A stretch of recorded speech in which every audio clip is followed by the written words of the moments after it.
let's say we had no New Testament period At all, okay. we would still have an historical record that Jesus of Nazareth specifically did exist, and we have documented what they believed about it. If you believe in Kemeticism, and you think that it's based on evidence, then you definitely should become a Christian. Absolutely. What's happening, I think, today is that people are walking around with intellectual concussions because we have not taken the time.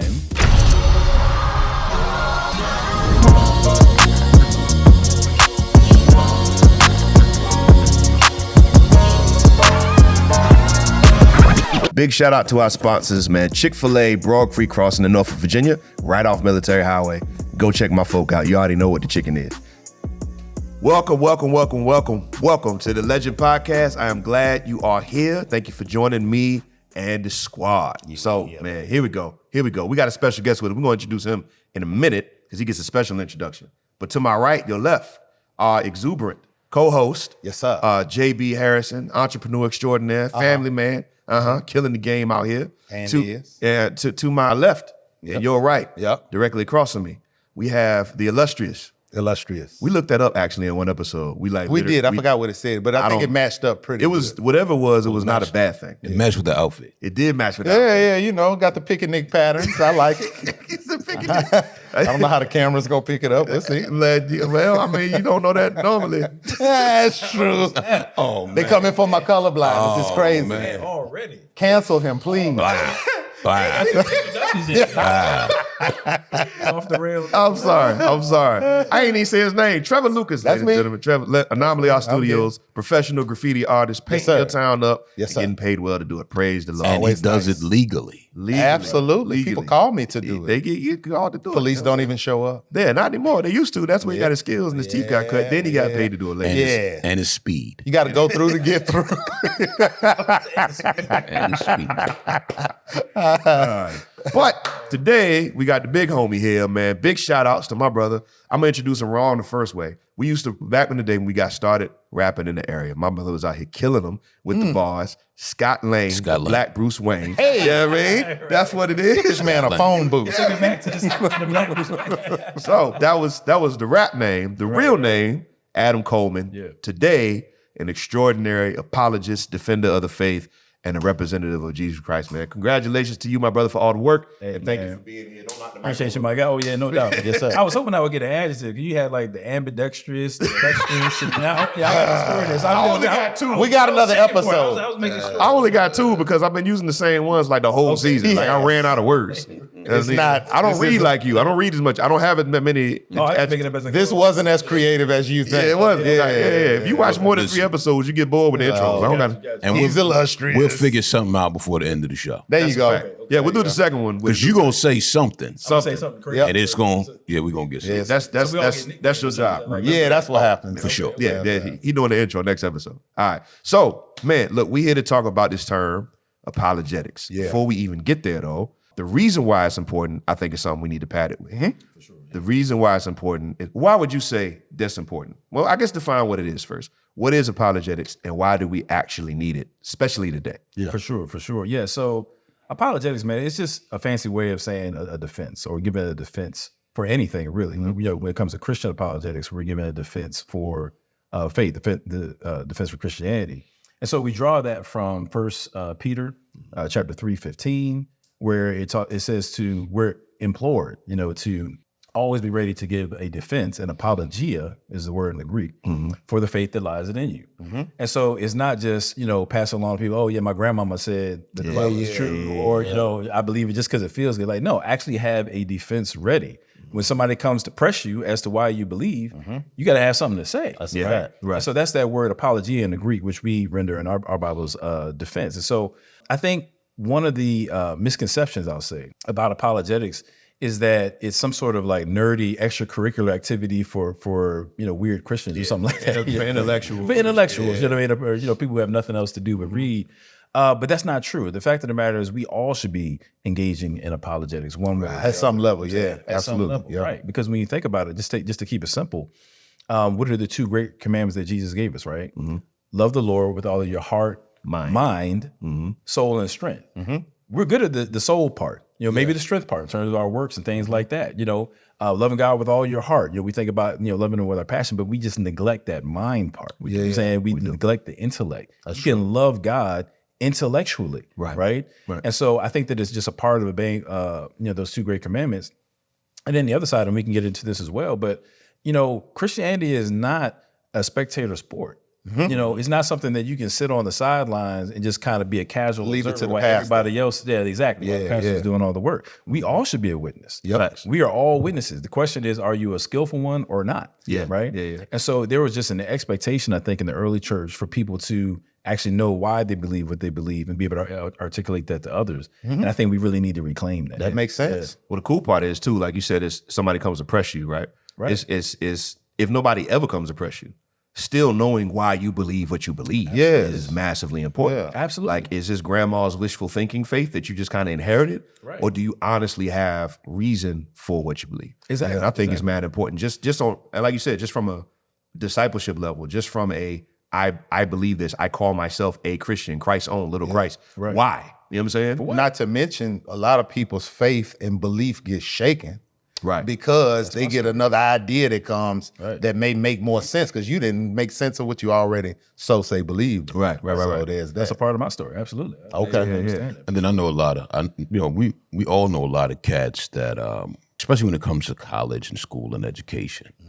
At first they were Christians, young, go to school, you start studying, you're taking religious classes. Yep. Next religion classes. Next thing you know, your mind is all over the place. Absolutely. And, I got people to this day that are grown that are no longer Christian because they took some of these classes, learned about other religions, and it swayed them. Now you went and bought a head Matter of wrap. fact, let me speak on that because, and I'm actually stealing this now. He said, "But you got a kufi and all that, bro." Got a cool. This man said overpriced CMOS. You're not eating bacon no more. None of that. You out here, golly, But, bro. but to that point, and I stole this analogy from somebody else, but it's kind of like how when we look at the NFL today, now I'm kind of dating myself a little bit, but I'm an 80s baby, right? And so when somebody had a concussion, it was like, oh man, just, walk it off, you Shake got it your off, bell man. run, get the little smell of salt, you back in the game. Now you get a concussion, you got the whole concussion protocol. Yeah. So if you're in the NFL, you got to be out for a number of games because we just know a lot more about the damage that concussions do. That's good. Yeah. Now, likewise, what's happening, I think, today is that people are walking around with intellectual concussions because we have not taken the time to prepare them and have the proper equipment, if you will, to sustain that college course that they go to and they're getting hit, right? Yeah. And so that's what's going on right now. So back in the day, grandma might be like, oh, just pray about it. You'll be all right. You know what I'm saying? Or, don't question God or something like that. Because the Bible didn't says know. so, kind of thing. Yeah. Yeah, exactly. It's just like back in the 80s, people say walking off. But, since then, we've learned more in regard to concussion. And so we can protect people better. Likewise, we need to do that intellectually in the faith. There are resources that we have at our disposal where we can equip ourselves and give ourselves that intellectual padding for this faith that we have. And we This need to dude take ain't that nothing but a seriously. big old brain. I'm telling you that right now. That's all he got. Big brain. I like Big brain. But I mean, when you read through the letters, right? You read through the epistles, you see that was the expectation. You see that like 100%. this was not a thing of like just take my word for it. It's like look back at what happened. Look what he did. Look at the witnesses. Look at 1 Corinthians 15. 500 people saw him one time. You got all this stuff there, 100%. and it's like there was always y'all know this is true. Therefore, live this way. Right. Versus like just a grandma said so. You feel what I'm saying? Yeah. So it's always been there, but like you said, like we just now the tools and the resources, and like right now we got everything we need. Can I take your phone for an illustration? Yeah, sure. Go Great, ahead. appreciate it. Praise the Lord. We got everything we need right here. We get bombarded with everything. But at the same time, because of that, we think we know everything. You know what I'm saying? We think we have access to everything. So that's interesting too, because so people can go check this. The World Health Organization, I want to say, kind of corresponding to the COVID-19 crisis, they actually declared what they call an infodemic, right? Because now we have, we're supposedly in the information age. We're just like you said, at the phone, your laptop or whatever, you have access to the internet, you have access to so much information. too. But now, exactly, I'm saying we have so much access to false information that sometimes it's hard to tell the Decipher. difference between what's real and what's And everybody fake. sounding smart. Everybody. Dude said infodemic. That's That's infodemic, great. man. Didn't the Bible speak about feel that like somewhere if in you were to Daniel? say- About there being so Adam much Coleman in the show, information it would just that we sound be running around confused, or am I say wrong no. about that? Yeah, you got me on that. I'd rather see the. We'll look at it. we'll look into it up. Yeah, No doubt. Yeah. So I want to get in that question real quick, the big one for the day. But like, how do you end up getting into apologetics? So I know you got bars, but like, how did you transition from bars? So I mean, before I had bars, I'm a very laid back guy, but I'm just naturally argumentative. Like I can debate with people about anything. That's And, why like you my and blood Jay pressure get don't along. even rise. I mean, like I'm comfortable with it. Like that's just how I am, you know. And so let me just tell this quick story. So I remember it was like my sophomore, junior year in college. I was working at this Christian bookstore, VCU. Shout out to all my Rams folks out there. And I'm working at Logo's bookstore. This young lady comes in and she was asking for something. I can't remember what it was. And so she asked me what my name is. I'm like, my name's Adam Coleman. And she goes, she's like, oh.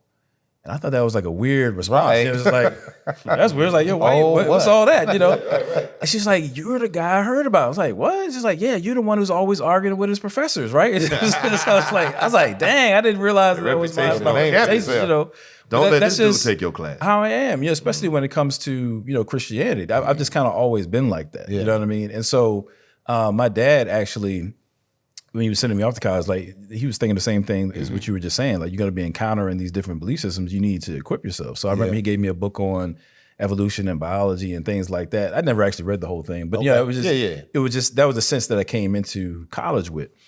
And so I want to say my first introduction was apologetics was probably through that. My dad sending me that first book. That's dope. But then years later, got married and so forth. And my dad sent me another set of books, William Lane Craig and Frank Turek and a number of guys. And for whatever reason, the light bulb really went off. It's just like, that's my guy, man. So the light bulb just went off. Intellectually, oh snap, like there's this intellectual side to the faith.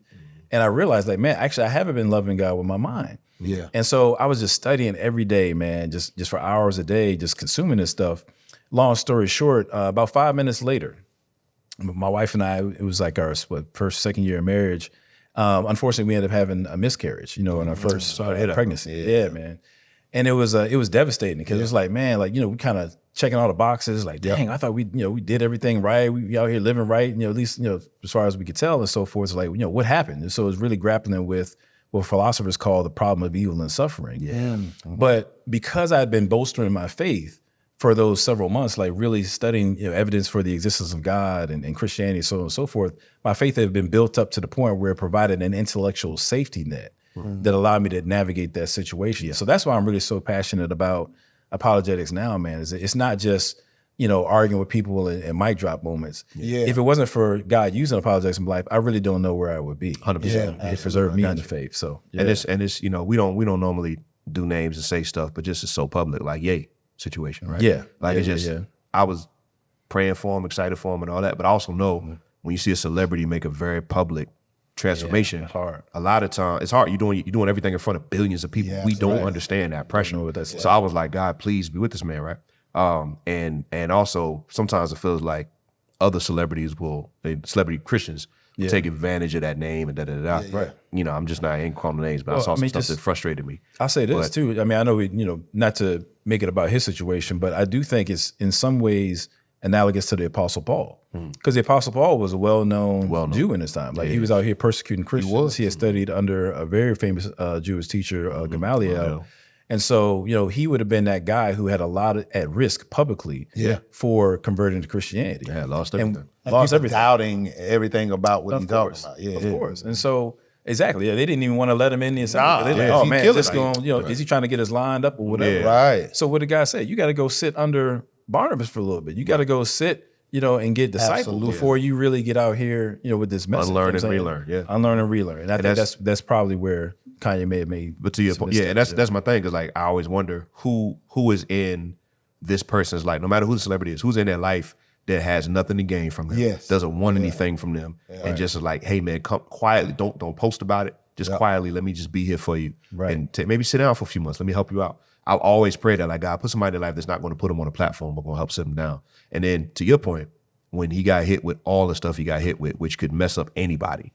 Yeah. I mean, he was like, I'm done. God didn't answer my prayer fast enough. Yeah, then he put out vultures and all that other stuff after that. Yeah, all that stuff. Like got his wife's stuff out. I'm like, bro, that's so like, you know what I mean? So it is. I didn't even know about that. It's a bunch, man. But still praying for the brother, because I understand how you can get hit with life and get shook up. We watch it happen all the time. Right. And to your point, the intellectual safety net is a great way of putting it. Yeah, because we're a whole person. We're not just emotions. You know what I'm saying? Like sometimes people make an emotion-based decision to follow Jesus, which is there's actually nothing wrong with that per se. Right, God can reach people different ways, and it might be through your emotions. I'm glad That's you said fine, that. I'm glad but we're whole persons. You know what I'm saying? Strengthen And so, other areas. Strengthen other areas. Exactly. I'm glad you said that because a lot of people be like, they'll we talk about had a black church, white church conversation. Yeah. They put it in intellectual, heady church or emotional church, and I'm like, but God is emotional. You know what I'm saying? Like you can't read the scriptures and I sing songs over you. Like who does that? Emotional, Right, So right, like, right. but is it emotionalism where that's all you have? That's a different thing. Yeah. So I'm glad. I'm really glad you said that. Yeah. So today, the main thing I wanted to get on is why can we trust that Christ got up out of that grave? Because for me, when I'm talking to people teaching, I think when it comes to faith, the two most important questions you could ever ask as it relates to this faith is Jesus who he said he is? And can you trust his book? Yeah. Right. I think.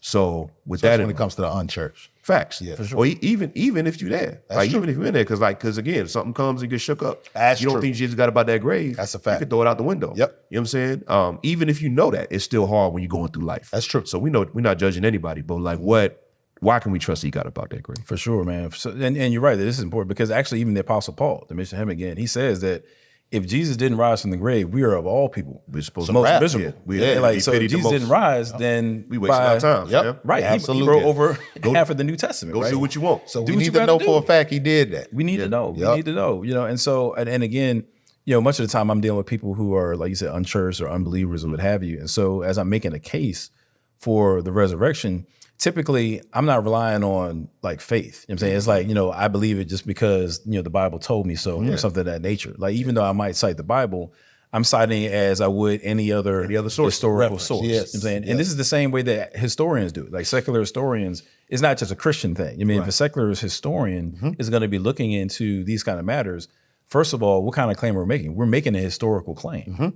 Yeah. We're not saying, when we say Jesus rose from the dead bodily, Yeah. we're not saying that it was, like a Harry Potter book This ain't type a of fable. situation. Like Right. it's not a fable. Yeah. We're saying this in real history. Documents this are actually happened. available, Yeah. sir. Right. Yeah. So to answer a historical question, we're going to use historical means.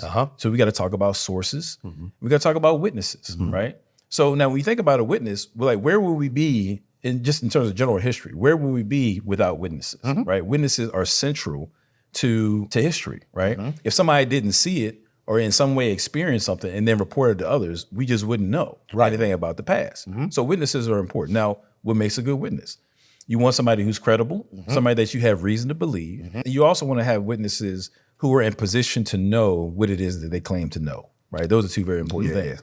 Now you go from witnesses, people who claim to know something or making a claim about history, to then sources. Sources are important. So these are going to be like two pillars that I'm laying out from a historical standpoint of what's necessary to make a good argument for the historical claim that Jesus rose from the grave. So sources. Now, a lot of people have some misconceptions, particularly when it comes to ancient history, right?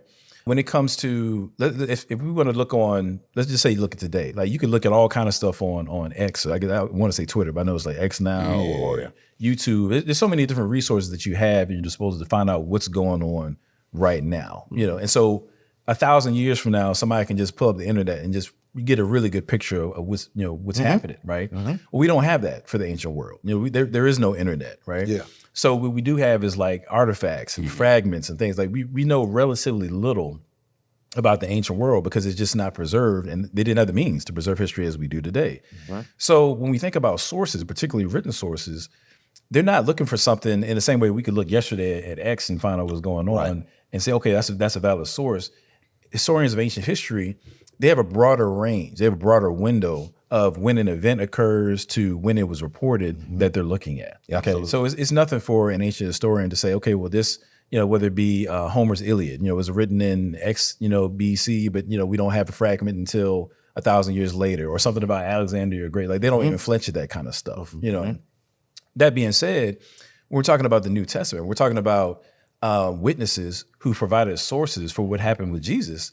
It's relatively within the same time frame. I'm saying like it's remarkably near the events that are reported as compared to other aspects of ancient history that they put in history books and all the things of time. that nature. Right? Yeah, nobody would They think. don't blink. They don't blink about it. Yeah, Alexander did this, and this, that. People don't even flinch about it. You know what I'm saying? So, and those sources are not as close to Alexander the Great, for example, as what we have in terms of sources, recorded in Jesus' life. Now, let's just take out real quick. Even if we didn't have the four gospels, which I'll get to that in a second. Even if we didn't have the four gospels, like let's say we had no New Testament period At all, okay. we would still have an historical record that Jesus of Nazareth specifically did exist and was crucified, right? We could have that from Tacitus, who's a Roman historian, not a Christian at all. As a matter of fact, he despised Christians, and he wrote a historical work in 112 AD, it was entitled Annals, where he just kind of listed out what's going on in the empire, and he mentions the emergence of the Christian movement, beginning with the crucifixion of Jesus, specifically mentioned Pontius Pilate. I told you this dude was a big brain. I love it. I know. I'm trying type of stuff to I condense love, it down. though. I'm sorry, Knock it out. But, whether it be Tacitus, Roman historian, whether it be Josephus in two different passages, whether it be Marabar Serapion, Pliny the Younger, there's all these different individuals who, again, are not Christian, who are nevertheless attesting to the historical reality of Jesus Christ and how the Christian movement emerged, particularly with the crucifixion. All right. So that being said, we have witnesses, right, to Jesus's existence and also his crucifixion. Now we back up a little bit. Let's say if we want to go beyond Tacitus and get down to what actually happened, some closer resources, we have the four gospels, which, believe it or not, I want to make sure I say this to the viewers, using the four gospels to elaborate on who Christ was and what he was about is not a Christian thing. Right? If I was a stone cold atheist, if I was a Jewish person, if I was, it doesn't matter what your belief system is, the four gospels are the nearest and most reliable sources that any historian has for who Jesus was and what occurred during his life. That's a fact. You can go fact check that. You can look. It's not Adam Coleman making it up. Please look this stuff up too. Look it you up, hear please. names, look them up. Please. And he's probably got to slow down a little bit on it. I probably should slow down. That's my bad. Rewind. That's my bad. You said rewind? Rewind, yeah. Well, I mean, so the truth is, side note, like everything I'm saying here, like there's been volumes upon volumes written on this stuff. Absolutely. There's a gentleman named N.T. Wright, for example, who has a 700-page book on the resurrection of Jesus Christ. It's all historical evidence. You drop it on your foot, it'll break your toe. It's a big book. So there's tons of stuff out there. So I'm just giving a very snippet form version of as to answer the question. All right. So I said all that to say, all right, we do have historical evidence. Excuse me. We have witnesses and we have sources to the resurrection that go back to a very early point. As a matter of fact, if you look in your Bible, right? Let's say, for example, let me give you an analogy first, right? So let's say we're sitting here talking, right? And I say, West Philadelphia, born and raised on the playground is where I spend most of my days. Yeah, I mean, like you can recite the whole joint, right? Yes. You know that I'm quoting like some sort of a song or something like that. Except for when they clip the extended version for most Chilling on, man. Yeah. Okay, So, is that's interesting. So I might come back to that. But just the fact that I switched up my cadence, you know what I mean? Another example. Yeah, you gave me something. Go ahead, please use that. Go No, ahead. that's good. That's good. Or if I'm not even gonna go back to my other example because this is a Christian podcast, but I was gonna say BIGPO PPA, No info for the DEA. Right? Yeah, we ain't always Federal agents, man. Because I'm flagrant. How do y'all know that? Well, I hang around sinners a lot. Yeah, I hang you around a go. lot of Oh, sinners. yeah. Hang around a lot of sinners. A lot of evil people. So let's go with that question. Right? pick up How the do music. they know that? How can they remember that? Yeah. Right? Well, when I switch up the cadence, you can tell that I'm doing something different with my cadence than when I was just talking regularly. Yes. Right? And because of the cadence, it makes it easier to remember because you have rhymes and things like that, right? So likewise, in the New Testament, there's a number where they call creedal passages, where you can read in the scriptures and the cadence switches up. And what historians have found is that, wait a minute, there's these creeds, there's these short statements that were crafted so that new believers could remember the essentials of the faith. So one of those creeds would be like 1 Corinthians 15, Romans 10, 9, and 10. There's another one in Philippians 2, the Carbon Christi.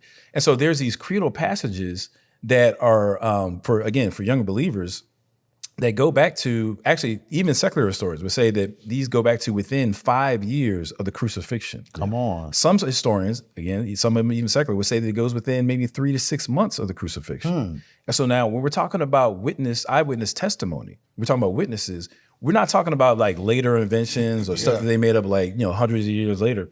We're talking about people who are attesting to the crucifixion and the resurrection of Christ within 3 to 5 years. And we have documented what they believed about it. Okay. Yeah. So that's all just to lay the groundwork. That's good. Now we can begin the actual podcast. Right. So I will speed it up, for you're the good. last part. You're good, and bro. then Knock it out. we'll go through for questions.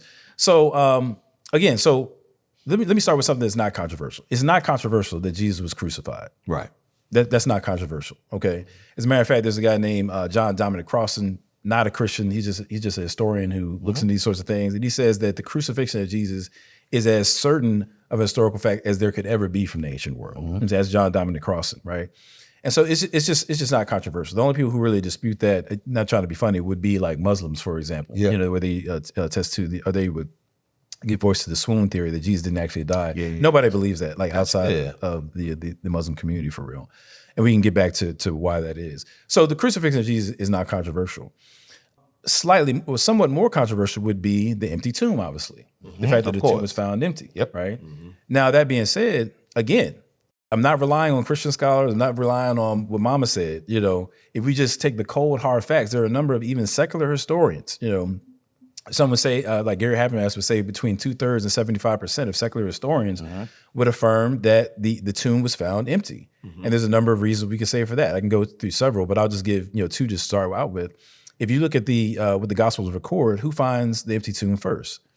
It was a group of women. Right. Now, if I was trying to convince you of something, right? Like today, if I said, hey, man, I wrote up here and my wife was with me, that'd be all right, cool. If I say I wrote up here and, former President Barack Obama was with me, you'd be like, you know what I mean? It's like, oh no, y'all think I know you, I know, but you ain't got that kind of pull. You know what I mean? Right. If I said I wrote up here, like that. nah, exactly, right. If I said I wrote up here and an alien was riding with me, then you'd be like, okay, let's go ahead and cut this podcast. Yeah, You know what I mean? Like the story is getting worse. That mushroom coffee might have had some other shrooms. Right. So my point is, if I'm trying to get you to believe something, I'm going to try to give you something that's credible, something you can be like. Really. Now, when it comes to women, at the time, women were not seen as credible witnesses, right? So if I'm going to document how everything went down, I'm probably not going to include that women were the first people to report, Right. Because at the time, as recorded in Josephus, their word, like even in court, for example, just really wasn't worth a whole lot unless they're attesting to their own chastity, their own virginity prior to marriage. Like they would, their word even in court didn't count for much. Even in the best of cases, where Just it from a might have cultural from a cultural standpoint. Thank you.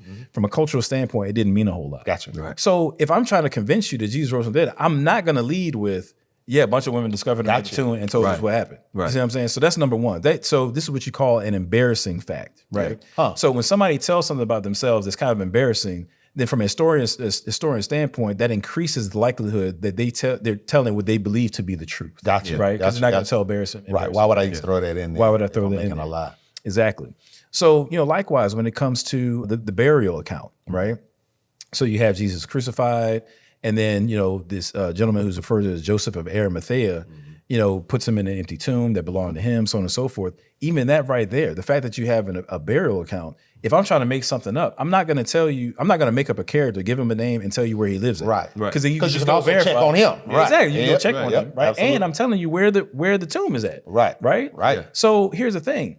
If I'm going to put all these details in there, right, that could be easily falsifiable. Absolutely. Why would I do that? Yeah. Unless I'm just recording journalistically what happened. Exactly. Right. Yeah, exactly. it doesn't make any sense. Yeah. It doesn't make any sense. So we can go further with that. But the point is established that we have historical grounds to affirm that Jesus died on the cross and that the tomb was found empty. Right. Even to that, just another part of that argument I love is just, it shouldn't have made it out of the first century if the testimony was women. Right. But the part that's even crazier, I think, from the embarrassing fact standpoint, you said the women go back, tell the men, and then the men go. And so then Peter and John like, the women are telling us something that we should know because we the men and we're the leaders. Right. We were his top dogs. Right. And then they run and find out. And Which the is women another embarrassing It's another embarrassing fact. Right. So me as Peter wanting to keep my ego intact, because we all know Peter probably had an ego. Let's not put that in there. Let's we went first, we came back, and we told everybody. Right. Unless it's just what happened. Right. Well, here's another thing, and I'll make this quick. But if I'm proclaiming to be a witness, right, and I'm saying, if you really want to know what I'm saying is true, then go holler at my guy, right? Let's say my guy is Peter. He's like one of the heads of the church. Now you've got by the 50s and the 60s, that's when you're starting to see where the epistles being written into the 60s and 70s. That's when you're starting to see the Gospels. So if I'm trying to attest to the reality, that Jesus rose from the grave, and one of the main witnesses is Peter, but I got all these documents about Peter messing up. You know what I'm saying? Like he's denying Christ. You know what I mean? To the point he's cussing and whatnot. Denying Christ. He was walking on the water and he lost faith and He's he not started the falling model. in. He's not the model guy. You don't So- build your faith on that guy, Exactly. or you don't build the organization around that guy. Right. around that guy, exactly. So you have documents that are reporting these things that would actually undermine some of the witnesses, and nevertheless are being reported. Absolutely. So again, that's kind of like an example of an embarrassing fact. Yeah, that's good. Okay, so Jesus died by Roman crucifixion. We have historical evidence to suggest that the tomb was found empty. Now, what's the explanation, right? Now, in the earliest documents we have, the Jews are going to say, well, the disciples stole the body, right, or something like that. We're saying that, There's going to be all these other explanations. People today might say, I've even read some stuff and say, well, maybe aliens came down and did it. I mean, I've seen stuff like that. You know what I mean? Yeah. But at the end of the day, it's going to come down to three things. Okay. And this, people can check out Lydia McGrew and Timothy McGrew. They have some really good work on Lydia this. McGrew? Lydia McGrew, right. And so she calls this her, I think, McGrewian trilemma. I think if you want to be funny about it, but specific about it. She's a wordsmith. Yeah, a little bit. Yeah, a little bit. So either the disciples, yourself. either the disciples lied, Yeah. or they were mistaken, or they were telling the truth. Either they lied, they were mistaken, or they were telling the truth. Now, what we want to do is land on which of those options are most plausible, most likely to be the case. Absolutely. Right? That's what we want to land on. Right now, is it likely that they lied? Okay. Now, there's going to be two tools that we use to evaluate these three options. One is context. The other one is content. Okay. Now, so to evaluate whether they lied or not, let's talk about context. Again, we're talking about a group of folks who just saw their leader crucified, right? Romans were really good at finding and killing people. Yeah. You know what I'm saying? Like that, there's no doubt about that. And so, and we also know that the Jewish leaders were in cahoots, with the Romans to accomplish that. Because you got to remember that the Hebrews were a conquered people at this time. They were subject to Rome. Yeah. And so the Jewish leaders at the time was like, look, we don't want anybody messing up what we have. Right. So if somebody's going to mess it up, we're going to send them up to the Romans them so down shut it down, right? We ain't trying to get ourselves ousted as well. And so the first believers, the apostles, they had every reason to believe that the context that they were in was hostile to what it is they were trying to say. Okay. They had every reason to believe that if we proclaim this message, it might be a wrap, right? But nevertheless, they did. They proclaimed this thing publicly. It wasn't like in secret caves or in secret back meetings. They was on the streets, proclaiming it publicly to people with whom they had good reason to believe might take their life. Yeah. Right. They're also proclaiming a message that front was of radically thousands of different. people, bro. Right. And so they're also proclaiming a message that was somewhat out of step with what the audience would have probably accepted. And what I mean by that is, at that time, the idea of a Messiah was somebody who's supposed to come and wreck shop on the oppressors, like militarily. Somebody who's supposed to come through, throw off Roman occupation. We out of here. We back to being on top. That's what they thought it was going to be, prior to Jesus' time. So the disciples would come along and say, no. The Messiah was somebody who conquered something not militarily, but it was actually through his death that he conquered. That's not something that a first century Jew would be like, oh yeah, let me get on board with that. So they're proclaiming an unwanted message to people who don't want the message. Yeah. And violently so. So the likelihood that they would be lying in that instance at their own peril is very unlikely. I'm saying it's not likely to be the case. That's a thing too. Like there was no mega church job for them to get. There wasn't no money. There was no book sale No for per this. diem. No, for nah, visits. if you don't shut up, the same thing's gonna happen to you. Right. You know what I'm saying? And the fact is, there was an easy out because even prior to Jesus coming along, there had been other people who rose up proclaiming to be the Messiah. Yeah. And then, that movement would just die out or what have you. And then whoever was following, they would just go back to their regular life. Be like, oh, cool, we missed it. Yeah. Let's get back to it. You know what I mean? So there was an out for the disciples. They didn't have to go the sheep. That's it. That's it. And matter of fact, that's what the Pharisees said. Like, yo, if this is not of God, it's going to dissipate anyway. Yeah. Right? Yep. So the apostles could have easily done. They could have been like, all right, cool, let's just go back to regular life. They didn't have to proclaim publicly this message that would get them killed. Right. And nevertheless, they did. Right. So then on top of that, there's no record of any sort of like variance. I mean, like some people use the example with Richard Nixon, when Watergate, when that all went down, how, once people start getting yoked up, everybody starts singing, everybody snitching. You know what I'm saying? Like there's no record of that like whatsoever. Yeah. If there was, then we would have, we probably would have record of it because the Babylonian Talmud, which comes along later, Jewish persons who are still anti-Jesus are documenting things that they ain't like about him. So if there was all this beef going on, then there's a good reason to believe that would be there. So all that to say, I know I'm speaking quickly, it's not likely that they lied. That's not a likely option. Now, could they have been mistaken?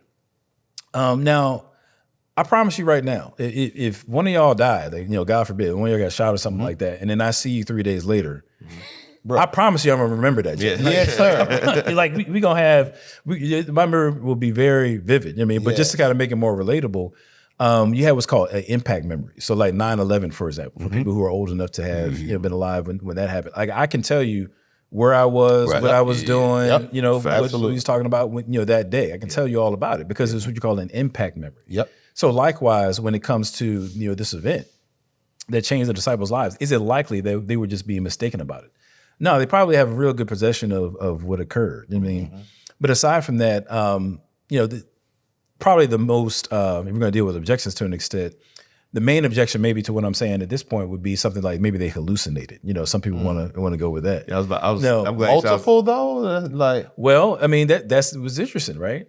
Now mental health is actually my background. I'm a social worker by trade, and so I've worked with people who have hallucinations, and that's, I've got a lot of experience with that. But even aside from that, we can just look in the literature and say when you look at the content, this is where we're going to get to that second tool. We talked about context to address the lie hypothesis, and now in terms of being mistaken, we'll talk about content. If you look at the content of what they were claiming, right? They're claiming that Jesus did things like met with them in groups, spoke to them as a group, responded to what they said, made breakfast ate on the with beach. them, made breakfast on the beach. Like, this so is after he died. this is after he died, right? Yeah. So this would have to be what you call a multimodal hallucination, Right. Because you got multiple smell, people seeing this. touch, Yeah, hearing, that too. all, Yes, all of the above. Because everybody ain't gonna have the same hallucination. Yeah, exactly. Right. You know what I'm saying? So in the same way that like we can't all, like if I say I'm gonna dream about going to Vegas tonight or something like that, you know what I mean? And I say to my wife, hey, let's go to Vegas. Like she can't get in my dream. You know what I'm saying? Like, because it's in me. That's the nature of hallucination. Yeah, imagine hard enough. Right. And so the idea that you have this group of people, not just like 2 or 3 dudes, I mean, who was maybe had some shrooms or something like that. We're talking about 500 plus people who all attest and are willing to die for this statement. And willing to die. Willing to die. Some of Willing whom to did, die. right? Yeah. As a matter of fact, with the earliest, if you look at 1 Corinthians 15, Paul even says, like, look, it's 500 people. You can go talk to them right now. Go talk to them They're in Jerusalem, right? Yeah. And so it's not likely, that you have this mass multimodal hallucination, like something like that. In terms of the literature that we have on mental health and so forth, it's like unheard of. Like it's just not. It's not the case. It's not a viable. Because even from what I've been told, I don't know nothing about this, but even like they say when you smoke weed, if you get 2 people that's smoking weed together, they're not gonna all have the same vision. And whatever. Now that's from what I heard. Yeah, I heard about. You don't know anything about it. I don't know nothing about none of that. Right. From what I heard. Is that how you quoted the lyrics so quickly? Go ahead. But then see, this collapses back into the first point though, because for people who hallucinate, like they don't stay in hallucination like for life. At some point, for life. Yeah, right? Most people, they're gonna reflect. Man, I was tripping yesterday. I was tripping. Yeah. Yeah, especially if it's some sort of getting high type situation. So so they would have to have hallucinated and then lied, which we already established is not a likely, hypothesis. Right. And so with those two being unlikely, that they lied or that they were mistaken, it leaves us with a third option that they actually reported what they believed to have been the case, that Jesus actually rose from the grave. Yeah. And so when it comes back to why it is that we know that Jesus actually rose from the grave, again, this is just a super, super, super condensed version. When it comes to why we know that Jesus rose from the grave, it's the best explanation for the historical data that we have at our hands for what occurred to Jesus after his crucifixion and with the emergence of the Christian movement. That's beautiful. But and I think the biggest issue and the biggest argument from what I see when you're dealing with non-believers and that is the fact most Christians always refer back to the Bible. Absolutely. And the issue with that is if I don't believe in the Bible, right, and that's the only thing that you're going by, how's that going to prove a point? And as you said, historical facts outside of is what is the key to it. Yeah, I mean, unfortunately, however you look at it, but I think that's what makes it believable for people that are for non-believers. Right. The Bible can't be brought into the argument as proof because you don't believe in that document. Well, and what I try to offer people is like, I kind of alluded to it earlier, is that, look, I invite you into a critical thinking conversation about this. You know what I'm saying? Let's have a scholarly conversation about it. Yeah. Let's not assume because if that's where you are, let's not assume that the Bible is inerrant. Let's not assume that it's, the word of God or any of that. Let's just treat it how historians would treat it. Just treat it as documents. Just treat it as documents, It's, right? It's literal documents. And so when we do that, what we're going to see is, some of the things that I appeal to, it's particularly when it comes to the crucifixion, like we don't have to rely on the biblical documents for that. But nevertheless, we don't have to avoid the biblical documents either. Because before, it was packaged in as the New Testament. Right, These were in documents. verses and whatnot, because it wasn't There like wasn't even that. verses. Absolutely. Right. It's people attesting to what they believe to have seen. Yep. Right. This isn't like witnesses saying like, Legin said this and I'm repeating it. Like, no, I actually saw the risen Jesus. This is what's going on here. Yes. And if I'm an historian, if I'm a stone cold atheist, doesn't matter what it is, as an historian, they take these documents seriously. Yeah. So my thing is like, okay, if you don't want to take the documents seriously, that's your prerogative. Yeah. But you can't criticize me for approaching this from a scholarly perspective. Yeah. And the scholars will agree that we have to at least give some consideration to what the Gospels report as well as the New Testament. So now when you do that, and if you're using the Bible, do you use the King James Version, or what version do you use? Oh, snap. a good question, That's a though. great question. Yeah. So, I don't know if we want to get there now, but I think that the King James Bible is perfectly fine. I do think that this gets into manuscript evidence. I do that from the time that the King James was originally translated till now, we have more manuscripts by which we can scribe accurate renditions of what the original text said. And so I think that I think the King James will get you in the ballpark. You can get saved off the King James. Ain't nothing wrong with it. You know what I mean? Yeah. But I also think that we have other resources at our disposal. We're gonna go deep into the Bible on the next one. Yeah, we'll get Yeah. But I'm with you. I think just to be religiously like King James only is an error. Yeah, Absolutely. This is Yeah, this sure. is not. It just doesn't work out For sure. scholarly wise anyway. Can I? There's You got a no scholarly question? reason. You got a question coming? Nah, I just think, man, I was just gonna make one more comment and wrap up. But like all that stuff, like early believers, all that stuff that's out there, like whether you use scriptures or not, like you can't. The whole piece of like dying for a lie is crazy. Yes. And so we have historical records of people getting tarred and burned as nightlights by Roman emperors. Ripped apart by horses. You know what I'm saying? Because they wouldn't Absolutely. they wouldn't stop claiming Christ. That's right. And he's like, if you don't do this, I'm going to burn you slowly as a street lamp. And they're like, well, you're going to have to do it. And they just die that way. Crazy. They get thrown to the thrown in the Coliseum and all. Like it's crazy. So why at a certain point you're like, look, I ain't with them. Yeah, right. At a certain point you just Almost like your boy Peter. I told you I don't know. I don't know the man. I'm gonna make it even worse than that. When you think about it, like you got all these documents where Peter is, where Paul and the apostles are actually naming people who are making this claim. Yeah. Now you gotta figure, right? Like this is like life and death type stuff. Yeah. Why would I want to record? Who's making these claims Where he and lives. where he lives? It makes no sense. Philemon in the church that meets at your house. Right. Crazy. It's like, yo, chill, bro. Stop snitching on people. Like what Not even dry snitching. They was really about that, bro. You know what I'm saying? it's like their life. And it wasn't for an ideology. That's what That's it very should be. key, right? Yeah. They didn't just put their lives on the line for an ideology, you know what I'm saying, or for some sort of belief system. Yeah. They put their life on the line Yeah. for what they actually saw, what they claimed to have seen. Right. That's a very important And they distinction. understood that life is about more than the tangible little things that you earn. Sure. Christ showed us that life is more about what comes after Right. and what we do while we're here. It's much deeper than the superficial things that they feed us today. I got a question though, I know we got to go. No, go ahead. This will be the last. Go ahead. Okay, this is one of them YouTube goofy, type of questions.